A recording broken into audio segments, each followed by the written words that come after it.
Hi, welcome back to Hostpark CA channel and back to the tutorial for computer architecture and organization. This is a tutorial helpful for you crack GATE, UGC NET, some of the college level and university exam also. Let's continue the topic. In the previous session I explained about the what are hazards in pipelining and what are the types of pipelining, what are the types of hazards in pipeline like structural hazards, there are control hazards and data hazards like that. Today we are going to discuss about the structural hazard in briefly. That means what is structural hazard and how do you resolve or solve the problem in the area of computer architecture and organization. If you have any doubts, please kindly watch the playlist and follow the channel, follow the tutorial sessions. And so structural hazard, these are hazards arises due to the resource conflict in the pipeline.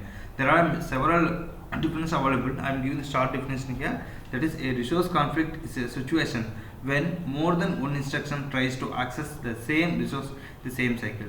And also a resource it can be a register, memory or ALU. A resource can be a register, memory or ALU. And moreover, using a single memory introduces structural hazard. Remember, using a single structure introduces a structural hazard. Let's go for example here. Same example I am repeating and continue also for better understanding. And remember here, another way I can explain. When one instruction accesses the memory, in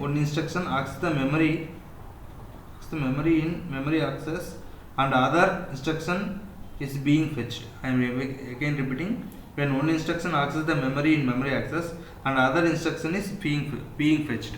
So let's assume that we are going to execute the instruction 1, instruction 2, 3, 4, where is a 5 stage line, 5 phases stage line pipeline where clock cycle 1, clock cycle 2, clock cycle 3, clock cycle 4, clock cycle 5. Let's assume that we are going to start the process now. So here instruction 1, what will happen? It go to when the CPU 1, it will fetch the instruction from the memory and instruction will be decoded and executed and move to the memory. And move to the memory access. At last write back, result will be write back here and stored in the result back. Then so whenever the instruction 1 in the space of instruction decode, it will take the another instruction 2, it will start to fetch, instruction will be fetched here with the help of memory and follow the decoding and execution and so on. And whenever the instruction 2 in the decode stage, what happen, the I3 instruction will fetch from the memory and so on and continue.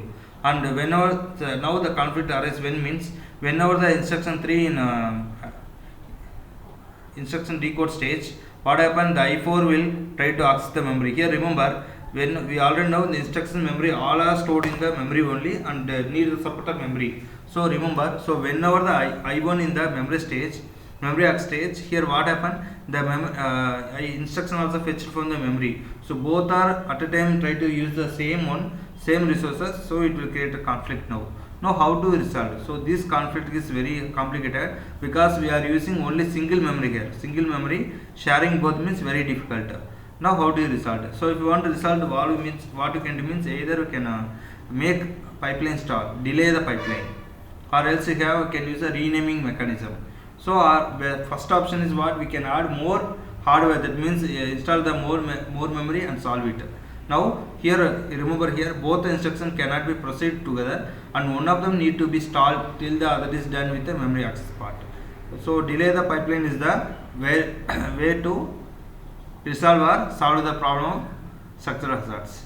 So the mechanism introduced by COA is what? Renaming. Renaming is what? It's a solution for solve the given problem. That is, divide the memory into two independent models that are used to store the instruction and data separately, called the code memory and data memory respectively. So if you want to solve this conflict problem, you can introduce the concept of renaming where we are going to divide the memory into two individual models. One called what? Code memory, another one is a data memory. Where code memory will contain all the instructions, and another one is the DM, where data memory contain all the operands that are required for the instructions. So better way, and one more option, you can introduce the more than another memory also, memory unit. Already one memory is there. If you use another memory, what happen? You can smoothly handle the pipelining process. So I hope that you idea about what are structural hazards and how do you resolve with this example. So multiple hazards, successful hazards means what? More than or multiple instructions access the same resource at a time. That is all. That is also one of the definitions for successful hazards. So control hazards and some other part I will continue this next session. And thanks for, and if you have any queries or suggestions, please communicate with the social media. And thanks for watching. Please like, share, comment, subscribe, and press bell icon for more updates. Thank you.